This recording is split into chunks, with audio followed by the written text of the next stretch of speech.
Hello, welcome to Human Tech, a podcast about the intersection of humans and technology. My name is Guthrie. I'm here with Susan. Hello, Susan. Hi, Guthrie.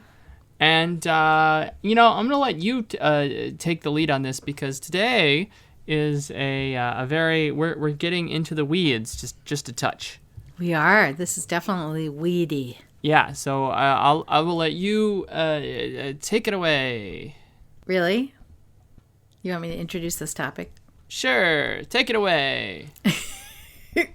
All right. So here's the situation.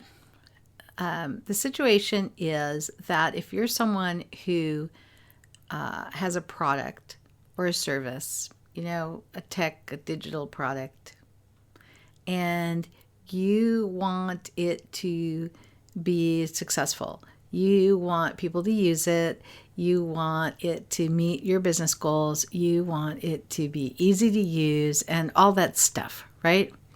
What you might all kind of gather up and talk about, the user experience or something like that, right? And you want it to be good. How do you make sure it's good? That's the question.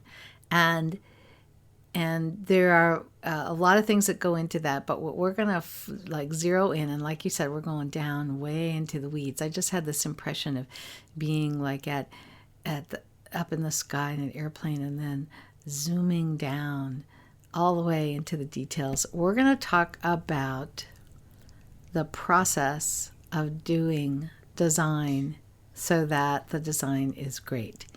And because what we know is that if you want to design something great, you have to actually have a process in place that keeps you on track, because it's really easy to get distracted and to get pulled off into all the little, the politics or the agendas of this group or that group, or the technology. You get into the technology, or you just get off track, and then you don't end up with a great product. And so one of the things we know is that if you want to end up with a great product, you got to have a process. But Guthrie, there is not agreement about the best process. Are you surprised? That's shocking. So you end up with these, on top of all this other stuff, you end up with, these debates about whether you should use the design thinking process or the lean process or the agile process or, God forbid, the waterfall process. And then you have problems moving forward because you can't even agree on the process you're going to use. So I want to talk about, this is kind of getting nerdy, I guess. I don't know. I want to talk about these different processes and the effect they have on the product that you end up with, and why people get so passionate about this. And, we must do it this way. So that's what I was going to talk about today. What do you think? Okay. Are you with me? Sure. You don't sound very sure. Sounds fine. All right, I have a question for you. Uh-huh. The question for you is, do you think it really makes a difference which process you follow? Oh, well, you gotta, I think it's best if you just give 10 seconds to summarize each process. Okay. All right, I'll do that. So we're going to talk about design thinking, agile, lean, and I'm not going to, okay, I'm going to back up. Design thinking, agile, lean, user-centered design are the ones we're going to talk about. Okay. And then you're going to hear me use the term waterfall, but I'm not going to talk about that as a process, right? So let's start with lean. So lean UX is a term that's used that kind of loosely refers to following what's called a lean startup process. So Eric Ries wrote this book called, I think it's called Lean Startup. And that was around the year 2000, I think. And actually, the ideas are based on even older processes that come not out of having anything to do with designing technology, but basically out of designing originally manufacturing processes. But the idea behind lean is that when you're designing anything, you don't do this big process and design it ahead of time and then, test out your design. You actually start with little hypotheses and experiments. So you might say, I'll give you an example. Let's say that you were interested in designing a call-in medical clinic, okay? So instead of having to always go see the doctor, maybe we could have people just call in and get help, and then we can, give them some advice and decide whether they actually need to come into the clinic and see a doctor. And so that's this new thing, right? And you're going to have it all be all online, and people can call in, or they can chat, or they can send an email, and you're interested in designing the software and the apps that would go along with it. So what you do if you're following a lean process is, instead of going out and interviewing the users and interviewing the doctors and then doing some sketching and then doing some prototyping and then doing some user testing and all of that stuff, what you would do is first come up with a series of hypotheses to test. So, for instance, maybe a question you have is, would people use it? Or maybe another question you have is, are people, would they prefer it over going to see the doctor? Or maybe a question you have is, would we be able to get back to people quick enough, right? I mean, you have all these questions, all these experiments that you might want to run on it. So you pick one of them. So let's just take the question of how long do people expect that it'll take to are they thinking that they're going to text or call and they're going to talk to a nurse or a doctor right away? And how important is that it be fast? So you just take that one little piece and you actually build out whatever system or prototype you need. I mean, you do it as a prototype. You don't do the real system, but you prototype just the little piece of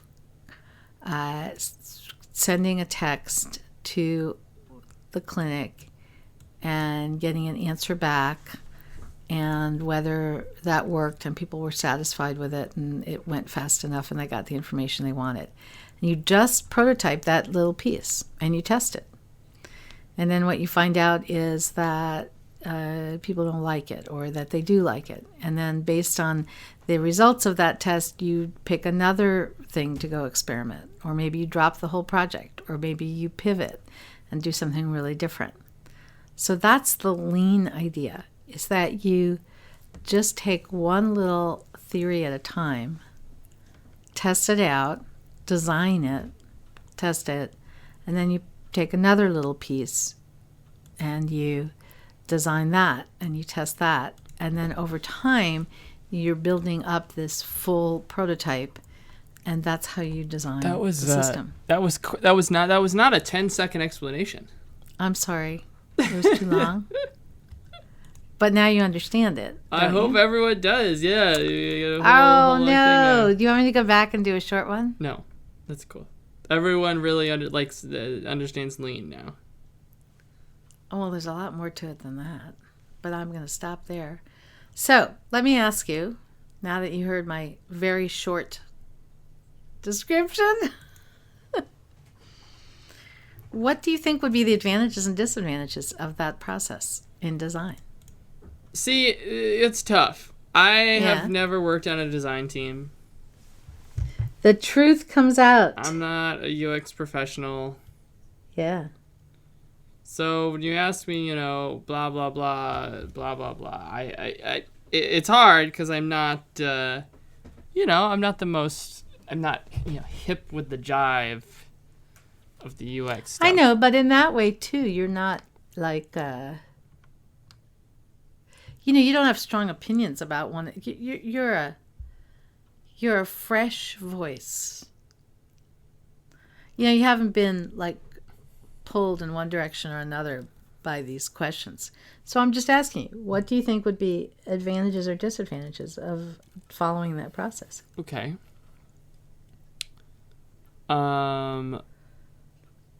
Well, you can do things quickly. Yeah. So that's an advantage, right? Definitely. Disadvantage is that you might be wasting time. Because you're testing all these hypotheses and maybe you're going down the wrong path. Yeah. So you lose big picture planning. Yeah. But who needs big picture planning? Well, some people really swear by the lean method. I would say it's lean is really popular in some fields, and like I said, it came from manufacturing. And you got, the interesting thing about it is it in a way, it doesn't separate designing the user experience from designing the product itself. So that's an interesting challenge. Then you have books coming out about, what does it mean to design the user experience in a lean process, right? If the organization you're in is following lean, and you're a UX person, right? What does that mean, and what's your role in that? And there's, that's another entirely different set of weeds you can talk about. But basically, I think, no, I'm not going to say that. I think that your role, if you're a UX person, is that you're the one that's designing these little prototypes when everybody wants to run one of these experiments. Okay. Right? Yeah. So there's some experiment and it requires some screens or some voice interactions, or, it requires someone to design something that the user, whether it's, in my example, the doctor, nurse, it's hard. Or the patient is going to use. It's and hard. So you have to have I feel like you have to have a team, that's that knows what they're doing. To do what? Lean. Well, you got to have a team that knows what they're doing to do any of these. But yeah. Well. You do. You have to have a team that knows what they're doing, that knows what experiment to run, that knows what decision to make after the experiment. To know what outcome the experiment gleans. Yes. Yeah. Yeah, you definitely have to have a team. You're not going to be doing this by yourself. I wasn't saying by yourself, but I feel like it takes a level of sophistication. Yeah. Well, let's move on. All right. That was quicker lean. clip. All right. A quicker clip? Oh, jeepers. Okay. All right. Next one I want to tackle is design thinking. Design thinking basically comes from a company in California named IDEO. And the design thinking is different because you think about it. there's design.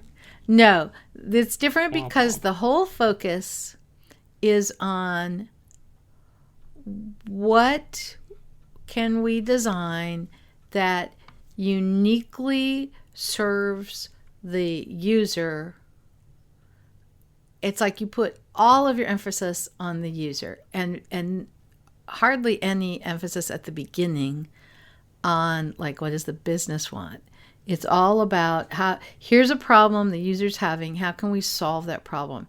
And it's a really deep dive into what the user or the person needs and wants and their situation, and you do a whole bunch of really deep interviews and observations up front. And then based on that, you figure out what to build and design, and then you go from there. How was that? That was really short. That was good. You wanted a short one. I could have done lean that fast, maybe. I appreciate that. So it's very research oriented. It's very person oriented. So what do you have any ideas about why that would be good or why that would be bad? Really, even more than lean, you really need to know how to run stuff and know what you're looking for. You got to really know how to do like interviews and observations, and it's very intensive. I'm going to hold back on what I think. I think it has some issues. By the way, I've taught all of these, so just thought I'd mention that. Right. Which is why I tend to go on and on and on, because I taught like a whole semester class on design thinking alone. So it was very hard for me to say that in 2 sentences, but I did. Anyway, so design thinking, that's another branch. Yeah, and I mean, it's nice. That's nice. That it's. I feel like though a number of these you end up with. I will say I think there is more truth than false that if you have the same team and they use a different process, you know, and you do it 10 times with each process, you're probably gonna get about the same result every time. That's an interesting question. Like, obviously, if you just redo it, or like, you know, like there's so much variability in how a project unfolds. But if you did it 10 times and then you were able to calculate a score, right? Like the quality design score, which is an imaginary thing. I like that though, quality design score. Yeah, I mean the problem is it's almost impossible to combine aesthetics and metrics and stuff into a thing that it's just so arbitrary. And I don't think you'd get this. I don't agree with you, by the way. Okay. I think following these different processes, you would get different designs. But I love this idea. Can anyone run this experiment? Well, I'm not saying you wouldn't get different designs. You're saying the quality would be similar. Yeah. That's kind of what I think. Wow, I never thought about that question. Whoa. I don't know. Of course, everyone who, people who are really, big on design thinking or really big on lean, they're going to say, no. You get better designs when you do. I don't know the answer to that question. I mean, hey, we've worked with a lot of companies. I've seen a lot of different design methods. And I've seen success and failure with almost all of them. That's true.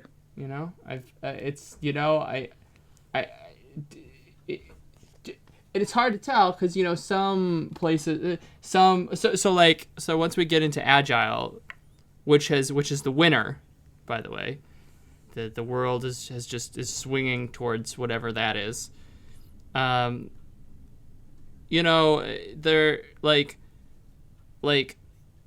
there's so many different groups do that. There's going to be good groups and bad groups, and good projects and bad projects, and if they were to use a different design process, would they get a different outcome? I'm not entirely sure. Yeah, they would. They would. The question is whether. Oh, I'm talking about quality. I still think the answer is yes, but that's a very interesting question. All right, I'm going to move on. It might depend on the team. Yes, but if you had a team, if everything else were held constant, right? If you had a team that knew what they were doing, right, with whatever, right, that understood the process and how to do it. If you had a team that had, was equally experienced and talented and blah blah blah, and was working on the exact same project and all of that, you would not only get different results with these processes, I think you'd get different quality in terms of the user experience. There you go. I've said it. Okay. All right. I'm going to move on. Please. Which one do you want me to go and do next? Do you want me to do Agile or do you want me to do UCD? Let's do UCD. Well, because Agile's we'll get the Agile should be where we spend our focus. So. All right. explain UCD in 2 sentences. UCD stands for User-Centered Design. Which sounds a lot like the last one we did. It's not. It sounds like it, but it's not. So the thing that's kind of unique about user-centered design is that you design the whole vision, the whole thing up front. Right. And so you're designing not only the little details of what happens when someone goes to this particular screen, but you're designing at a high level how all the pieces fit together. And yes, you're basing it on the users and what they need and the business and what they need and all of that. But the idea is that you're essentially designing the product up front before people start programming the thing. And then you're testing and iterating your design. So that's my short version. Yeah, so this allows you to have cohesive end-to-end vision. Yes. But if you're biased and you think your vision is good when it's not, you're going to end up with bad results. No, you get to test it out and iterate it. Yeah, I know you get to test it out and iterate it, but let's be honest, you're going to see what you want to see. I don't know. I don't know that that's true. I think that the disadvantage of it is that it's all front-loaded. Yeah. So that if you have a programming team sitting around waiting, yeah, they don't like that. Yeah. Because they can't get started on anything. Yeah. And so then if there's so then you work too hard on the front and you waste all your time trying to get the text right. But meanwhile, like, maybe you should be focusing most of your time just trying to build the product. Yeah, there's advantages and disadvantages. All right, so that's UCD. Okay. All right. Now, of all the ones so far that we've talked about, in fact, of all these, here's drawing line in sand or whatever those phrases are, putting stake in ground or whatever all those things are. Cloud of dirt, cloven of the hoof. I think UCD is the only one that really is really a UX, user experience process. Yeah. All these other ones are design/development processes. Yeah. So you make a very good point, and the problem is that design kind of makes a lot more sense when you're designing something, and it really makes sense if you're designing a physical product in a lot of ways. Mm-hmm. But these days, when you're looking at software, it varies from team to team, but so often, the designers are the software guys, and it's really all about the software, and it's all about getting the development right and having it all work with the dev team, and they're the ones who make the common core or whatever. There's like it's all just software process. Yeah, that's always been true. Okay. That's always been true. But yeah, it's but there is a question about there's always this tension between design and development and who's running the show, who gets to say how it's going to be done and all of that. That's always true. Anyway, like I said, I think UCD is the only one that actually is a design process, not a design/development process. I guess you could say that about design thinking too, but I'm not sure. All right, this brings us to the last one, which you say is the winner. The best one. We could Okay, we so could argue about that. I say this, we're talking about agile. Agile is the winner by virtue of so it's like Windows Phone, right? How is agile like Windows Phone? No, it's not like Windows Phone. Windows Phone might have been great, but people didn't. But it turns out that most of the people used Android or, Apple, and so there's plenty of time for there to be a new competitor. But at the moment, people use iOS. Yeah. And so no one's going to waste their time developing an app for Windows Phone. I mean, so if you have a small use case, sure. But if you're, trying to do training, if you're trying to do this, right, you're going to focus on what people use. And so the winner by market proxy has been agile, because this is what the vast majority nowadays of companies use. It's what the vast majority of training is on. It's what the vast majority of what's being taught in college is.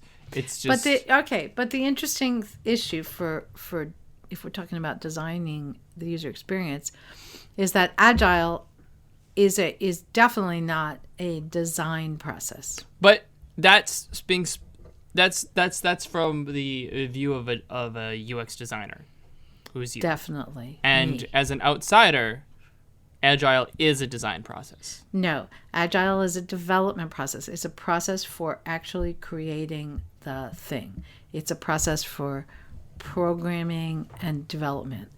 Yes, but many of the same principles can be applied to the design stage as well, though. No. Okay, but anyway. You don't think so? Tell you. Then explain how right. Apple is considered an agile shop. So let me first explain again at the very high level, not like I did with Lean, but like I did with the others. Fight. What? Sorry, I was doing like this is a very agile, a very persnickety topic among designers, by the way. Yes. So, but let me first describe a really quick description of what agile is, and then what agile UX is. Okay. So agile started, let's at least say that, as a development process, as a way, especially if you were designing complicated software, how could you do that in a way that was efficient? And there are various flavors of agile, but basically it's all about breaking these big development projects down into small pieces that are manageable, and delivering a functional thing, functional code, a functional piece of the software or product every few weeks.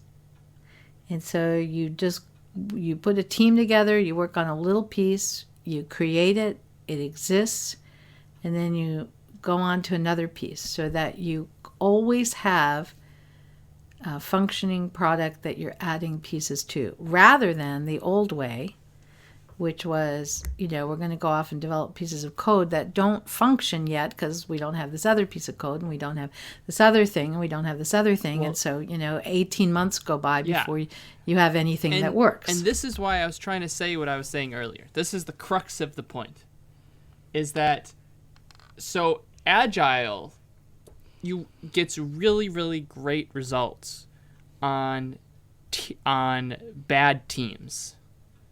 Because instead of having, so a bad team gets mired in stuff, there's whatever, it's not working.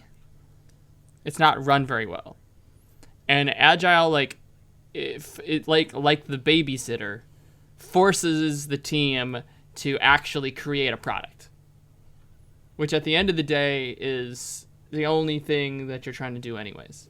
So I think that's why it's so popular, because there's so many horrible, miserable corporate cultures out there with really, really bad teams.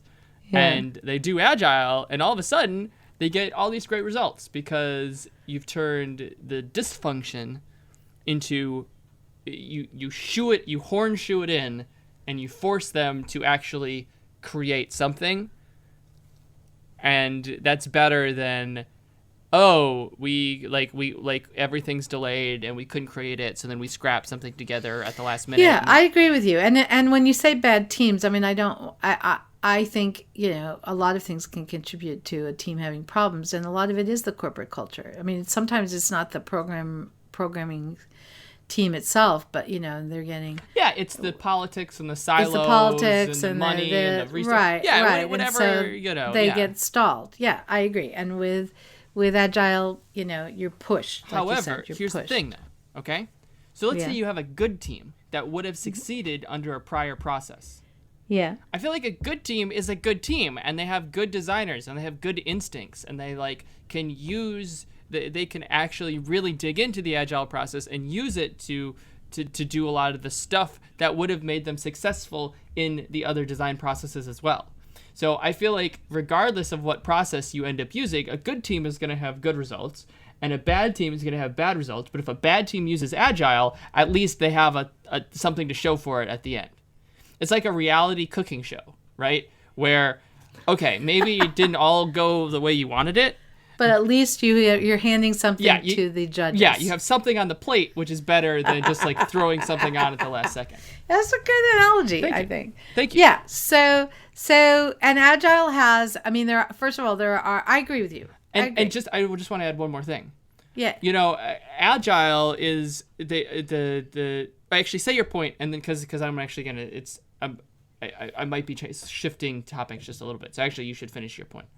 Well, I just wanted to say that there are different flavors of agile. There's different ways to do it. So you can change the topic too. Different ways the teams get formed. Hold that thought then. Yeah. Hold that thought. Okay. So, because I'm not quite there. So basically, what a lot of companies have done is they've taken that software view of it, and this is what I would say from an outsider. They've taken that software development process and they've just turned it into a design process.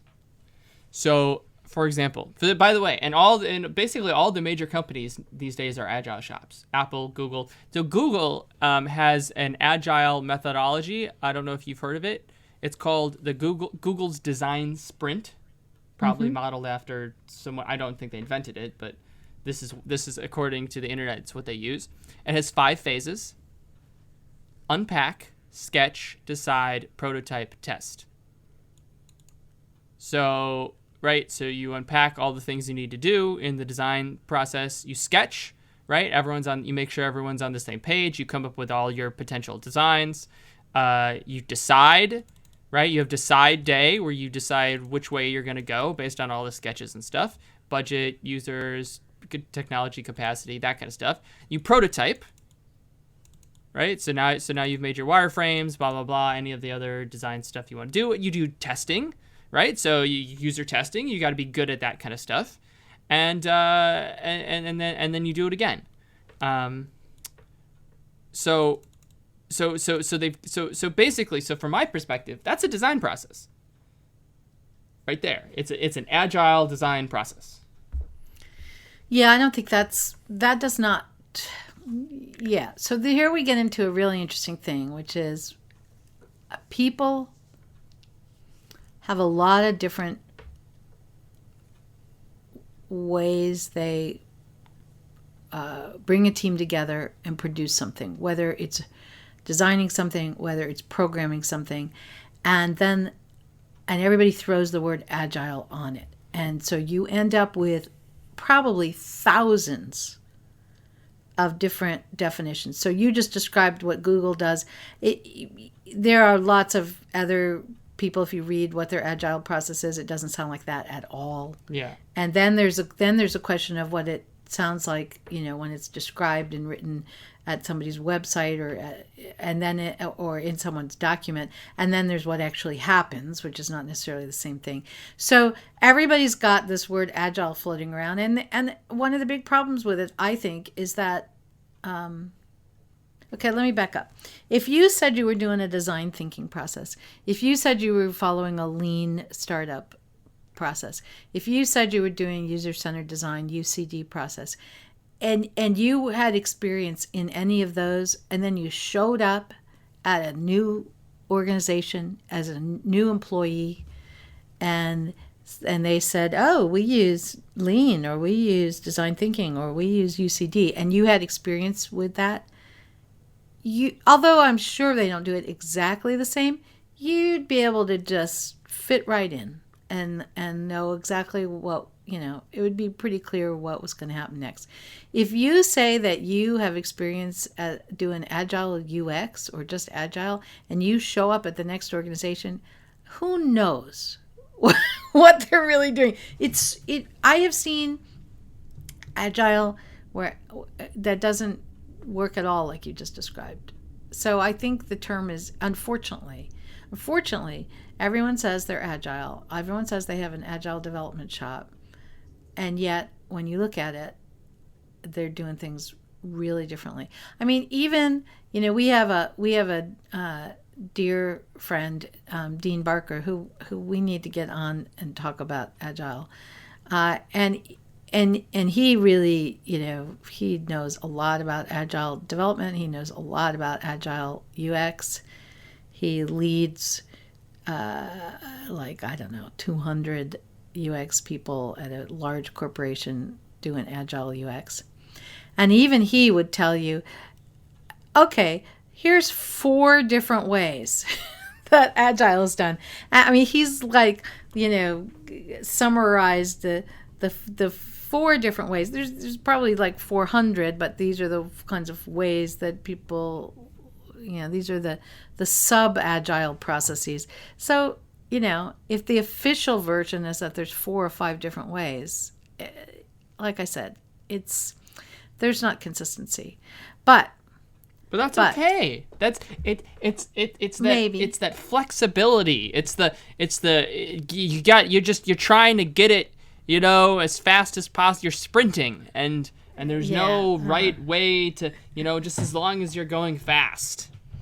Well, okay. So, but I also want to talk about, the way you described it, that was design built in. But in a lot of agile places, I have to tell you, the agile work that's going on is purely about development. Sure. Okay? It's not about design. And so a big question for a lot of UX people these days, because there's a lot of UX people that are employed by these large companies that are using agile development, right? And so even if we put aside the fact that there's a lot of different ways to do agile, there are a lot of different ways that people are trying to fit UX into an agile development process. You mentioned the Google one, but I'm telling you that most agile shops are not doing it that way. And so where does design fit? If what you're doing is chopping up the code development into these pieces, what are you doing about UX? And there's not agreement. So some people try and insert themselves in the way you described the Google one.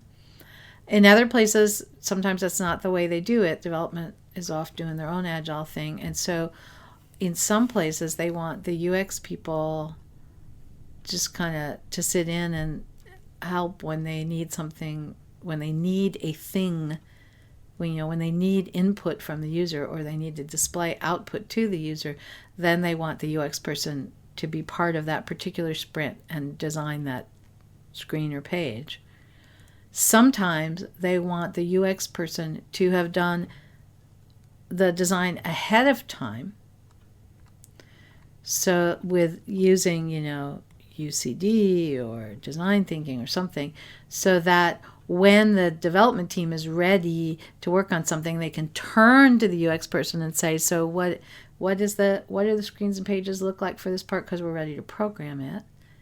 Sometimes they want it developed all ahead. Sometimes they want the UX person to be 2 to 3 weeks ahead. So it's and most of the time the development team does not know what they want from the UX person. And so the UX person is trying to figure out how best to fit into that team. So it can be very confusing for a UX person in an agile shop.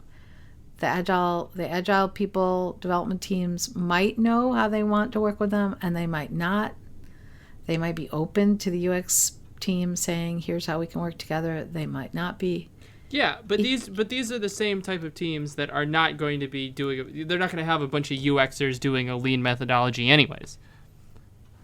You know, it's like they're not. There's just because they're doing agile in UX in quotes and doing it poorly. I mean, it's not like that's to the detriment of something else. I mean, otherwise that's. Like, there's no universe in which those shops are going to be. No, I'm just saying that right now, where we are right now, in May of 2017, is that there is no clear. If you're a UX person and you say, "I have a new job, I'm about to join this agile team." That you may not know how you're going to fit in and how to do your work. It's actually followed a coding sequence. So if you look at JavaScript, okay, right? Like, you might know JavaScript, right? But there are, I mean, there's jQuery and there's JavaScript is like the underlying like foundation, but then everyone's using all these different technology, various forms of it. No one's actually right because no one actually. So it's like it's branched into like 1,000 different projects, and they're using it for all this different stuff. And so there's not like a standard like it has to be done this way anymore. And it's kind of so once the programmers got their hands on a methodology, I feel like they did the same thing. Yeah, I guess. Is that fair? All right. So I want to ask you though, what do you think? Do you have any ideas? Yeah, React. What? React. So there's like, So there's JavaScript, right? But then so you're actually using JavaScript. You're using the same stuff, right? But then there's like jQuery and React. And there's all the GUIs. So there's Bootstrap, which we use, and jQuery widgets, and and Win.js, and Sprocket, and there's Mocha, and Angular.js, and Cappuccino, Node.js, which is huge. The Java Web Toolkit. So there's even though each one of those is using, they'd all say, "Oh, we use JavaScript," right? Each one is life would be very completely different.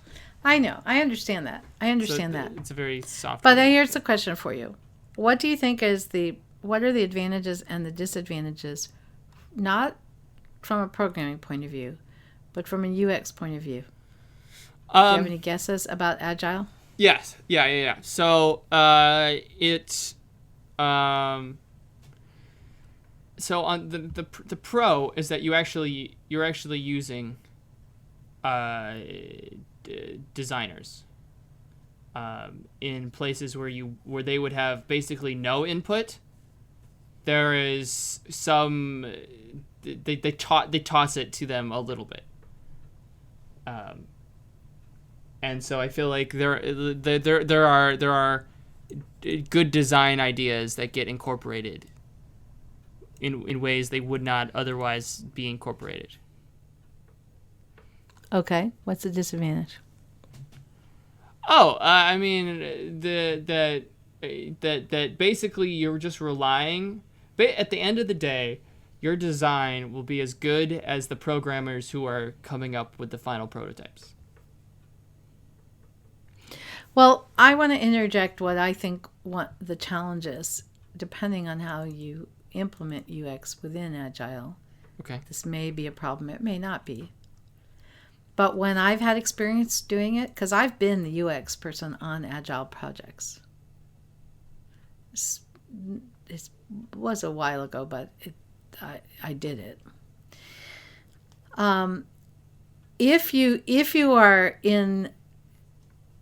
If the process the group is following is one where the user experience is not designed ahead of time, Yeah. which sometimes it is, but if it isn't, and they're just working on these little pieces of code, and you're working on the little pieces of the user experience that goes on top of that code, you can end up with a lot of little pieces that don't fit together from the user's point of view. Because there was never a point at which the UX person got to pull up, right? And say, okay, we have these little pieces. Here's how they fit together, right? Here's how, because the inherent challenge, the inherent gap between design and development is that from a development point of view, you're designing code and pieces of code that need to fit together in a coherent way. But they don't have to, they can fit together in a coherent way that doesn't have a whole lot to do with what the experience of the person is who's using it. Because as a user, I'm using this part over here that is attached to this code, but I'm not using, I don't use that. I don't use that code. That's all behind the scenes. But I use this thing, and I use this thing. Everyone has a different library. Every library has a different thing.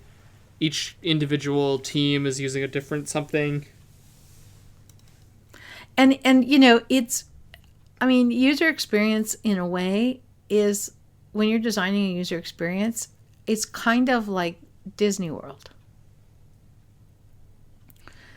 where you're designing a fantasy world that doesn't exist. And then there's all the stuff underneath the fantasy world. Underneath Disney World, there are tunnels. You don't see Disney employees walking in the gate in Disney in their jeans and t-shirt and then walking out of a room dressed as Mickey Mouse or whatever. Sleeping Beauty or Cinderella. You don't see that. That doesn't happen in front of your eyes. That's happening underground. That's happening in secret. So they're coming in a different entrance, and they're getting made up into their costume, and then they're coming out in a secret location. So what's going on underneath at Disney World, the guts of Disney World that makes it run, is never seen by the visitors. The visitors have this seamless fantasy experience that's not real. And my belief is that designing a user experience is like that. You're designing a fantasy world through a voice or virtual reality or augmented reality or screens or web pages that has some bearing to the code underneath, but it's not one-to-one. It's not one-to-one. And so if you are concentrating on the code and designing the little, the fantasy pieces on top of that code in little snippets, when it gets to the big picture, and now I'm the user, and first I go here, and then I do this, and then I go here, is that seamless? Does that all fit together? Does that all make sense? If you weren't, if as a designer you weren't able to design that as a whole and see how the pieces fit together, you can end up, and I've seen it happen, and it's really hard to deal with. You can end up with these little pieces that don't from a code perspective, they work, but from a user story perspective, they don't really work. Yeah. That's the danger. Yeah, the fragmentation. Or the struggle. Lack of a common idea push. Yeah, it's a lack of a vision of that particular, experience. It's as though, at a museum, they someone designed the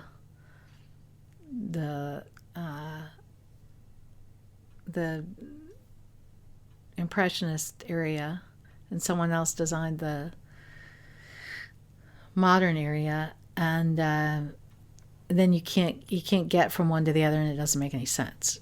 So now you're in a museum and you're kind of in a dead end in the room, or all of a sudden you'll go into another room. That's a big shock. So yeah, and the analogies aside, so it's tricky. I think it's tricky. So from a UX perspective, and I don't think we've got it yet. I don't think. Oh no, for sure. We have figured out how to get design and development integrated in a way that's really comfortable and really clear to everyone, the developers and the designers, and is fairly generalizable from organization to organization. We're not there. Maybe we'll never get there. Well, maybe we may never get there. I know how we're going to get there. Dun, dun, dun. Okay. You're supposed to say, you said skeptically. Do tell. Do tell. Because I think we're going to end up, it's all going to be AIs anyway. So I'm serious. I'm serious. I think that the programming is going to be, the development's going to be AI. I think eventually the design, large swaths of it will be AI. And we won't, I think it'll be interesting. I'm listening to, this is another podcast episode we're going to do, so I don't want to get too much into this right now, but just to kind of give everyone a hint. There's the who's the guy that wrote the book Sapiens? All right, now we have to go look this up. You're always looking things up. Go look that up. Sapiens? Sapiens, Sapiens. His name is Harari? Yes. Yuval Noah Harari. Yeah, Harari. And then look up the new book, not Sapiens, because that one was a few years ago. The one that just came out a couple months ago. It's called what? Same author.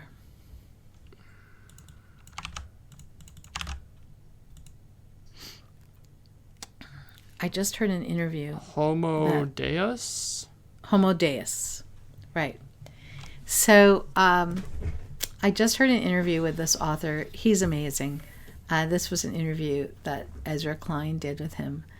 And he talks about he talks about AI and what's going to happen. I mean, he has really strong beliefs about the fact that about what AI is going to do and what humans are going to do and what's going to be the role between them. And that's a future podcast episode, and I definitely want to talk about that. But I'm only bringing this up now because I think we really are. I think AI is going to do. I think if there's anything that humans do that does, especially that doesn't have to do with emotion and feelings, I think AI will end up doing. So I think AI is going to end up doing a lot of the programming and development, and I think it'll end up doing a lot of the design. But some design is emotional.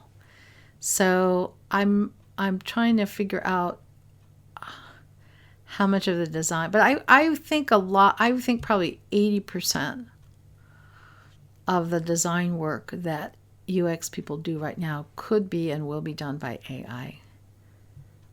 And then 20%, I'm not sure. Well, I think, honestly, I actually think a lot of the design work is, so if it's already being done, that's not by AI, but by processes themselves. So For example, think of, so back when the internet was first invented, if you just had the engineers putting a website together, it could look like anything. It would be like really, really, really, really bad. But now there's these common frameworks and common methodology, not common methodologies, but like common frameworks and common standards that are in the industry of this is what a website looks like. This is what a mobile app looks like. This is how you set up a menu. And this is, so like we use Bootstrap. Bootstrap, basically you've had, it's not computers, but it's people, and they've made a foundation for you. And so you are then operating at a higher level. That takes a lot of the previous design decisions out of your hands and automates them. Right, because, well, I mean, just as a really simple example, and sometimes it's different depending on the framework you're on. Like a button. Like how you just use the how button you navigate tag. an iOS is different than how you navigate an Android.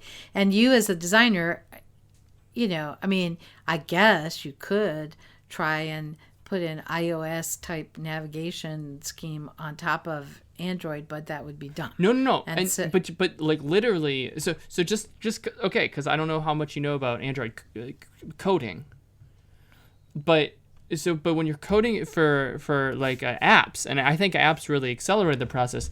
There are APIs that you call. Yeah. Right. So you don't build it from scratch. You just no, run the I know API. that's what I'm saying. Yeah. So. Menu I API. agree. So in or a button way, API. So we can argue about whether that's AI, but it's certainly AI-like, right? The fact that it's not AI. It's just that the AI is just an enhancement of that process where your humans are less and less and less in the details, less and less involved, and higher up the food chain. So you get to the point where now humans are not designing the interface; they're providing the content. And props to Adobe, who saw this 15 years ago when they came out with Dreamweaver. And they were trying to make a simple what you see is what you get editor. Which I used to use back then. Unfortunately, I think it was a lot like VR systems and a lot like a lot of systems. The idea was there, but the technology and the code the frameworks were not there yet. We're not ready. We're not ready. They had to wait for that to catch up. And of course now, I mean, you look at websites are done. You look at a Wix or a Squarespace. I mean, you can't make a bad website on those because they're like, here are 5 templates that have been well designed. Right. So I think that that's gonna move forward in leaps and bounds. And so that a lot of these questions that we're struggling with right now, will take care of themselves. What's the process we should follow? Where do the designers fit in with the developers? Maybe we, after struggling with this for decades, we'll just be able to let it go because we won't be doing it. Although, of course, that brings its own set of challenges that we can talk about on another episode when we talk about AI. All right, so we talked about design thinking. We talked about agile, lean, and UCD. And not to be confused with CBD. Please, no. So I think that let's sum it up, Guthrie. Let's take it out. Agile's the winner because everybody's doing agile. Yeah. However, there are still issues. Oh, it's a giant met. Just because they're a winner doesn't mean it's not a giant. Yeah. So there's still issues about how you fit UX into that. There's still place for there are still shops and places that are doing design thinking and lean. Especially if you want to do a really good job. and UCD.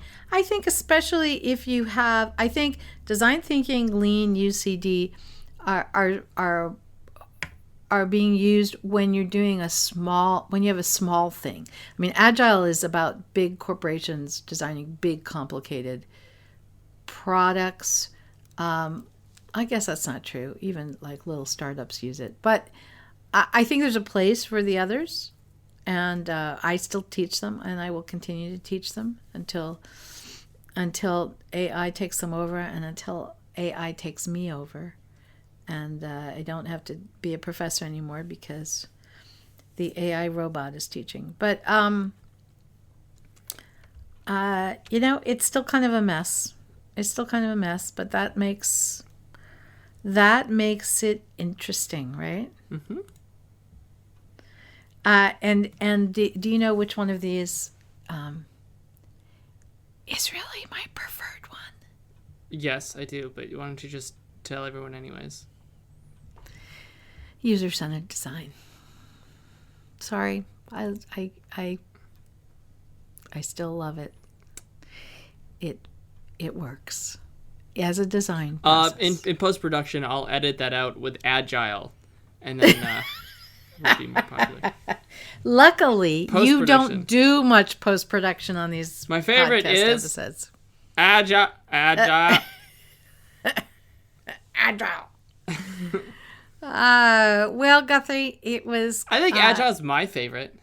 I know it is, but you did confess that you've never used any of them. I come from more of the software side, so. Well, okay, so we do just to mention. Can I now make plugs? Yeah, plug away, and then we'll wrap up. All right, I want to make some plugs in that all of these processes that we were talking about, you can learn more about at our online courses. And I want to say, I mean, we have a course on design thinking, we have a course on lean, we have a course on, we have several courses on UCD, and we're working with someone to produce, hopefully, agile. Course agile certificate. So if you want to learn more about all of these, let us know, and we'll help you learn more about them. And Guthrie, where can people reach us? I mean, theteamw.com. info@theteamw.com if you want to email us. Please. And and don't be shy. Write into us and let us know which of these processes you love and you hate, because I know people have strong feelings about these. So we welcome your comments. Okay. Thank you. That was exciting. Well, it was kind of weedy. Well, we warned them. All right. I'll talk to you later. Thanks, Guthrie. Bye. Everyone have a nice week. Bye.